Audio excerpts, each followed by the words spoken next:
አረብ ሀገር የምትሄድ ሴት የመጀመሪያ ትሪፖን ስትሄድ ቀበሌ ነው ተገልብጦ ወጥቶ አዲስ አበባ አየር መንገድ አጣቦ የሚሸኛት ተሰብስቦ ሁሉም ስሞ የሚሸኛት።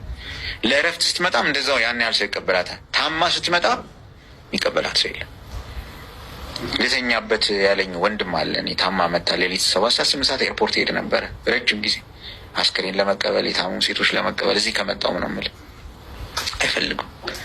መወሻሸት አያስፈልግም። አሁን እኔ በጣም የምናደደው አሁን ስፔሻሊ አሁን ሰሞኑን የተጀመረ አንድ እንቅስቃሴ አለ በሚዲያም በሜንስትሪም ሚዲያውን በምኑም ሊቢያ ላይ እንዲሆነው እኔ አይዋጥልኝም። ባይዘ ወይ ይቅርታ አድርግልኝ ከእንትን የተነሳ አይደለም። ማን ነው ለዚህ ጉዳይ የሚዳርጋቸው እነዚህ ልጆች?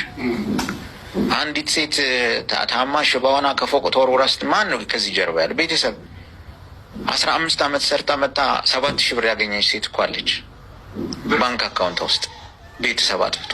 እቺ ሴት ተመልሳ ህይወቷን ከዜሮ የምትጀምረው ወጣ። ለዛውም እኮ ልጅ ካላት ለልጄ ለቤተሰብ ብላ ነጥላ ልካ፣ ይሄ ደግሞ የሚቀመጥ ብላ የላከችውን ነው የሚበሉት። ስለ አረብ ሀገር ታዲያ ተነስተ ታወራለህ? አዲስ አበባ ውጭ ምንድን ነው የሰራተኛና ማህበራዊ ጉዳይ ሚኒስትር በለው ውጭ ጉዳይ ሚኒስትር በለው ሌሎቹም በሙሉ ምንድን ነው ከዚህ ጀርባ የሚሰራውን ስራ አይታወቅም። አሁን ፓናል ዲስከሽን ምናምን ተብሎ በየቲቪ እየተወጣ የሚነገር በሙሉ እኮ ወሬ ነው። ቅድም ብያለሁ፣ በምላሳቸውና በአእምሯቸው መካከል ያለው ገመድ ተበጥሷል። የሚያወሩትን አይሰሙም። ሜይ ቢ ከተላለፈ በኋላ ቁጭ ብለው የራሳቸውን ወሬ የሚሰሙት ቲቪ ላይ ነው። እንዲህ ብያለሁ ምናምን እያለሁ የሚሉት። መወሻሸት አያስፈልግም። አብዛኛው ቤተሰብ ነው ለእነዚህ ሰዎች ተጠያቂ የሚሆነው።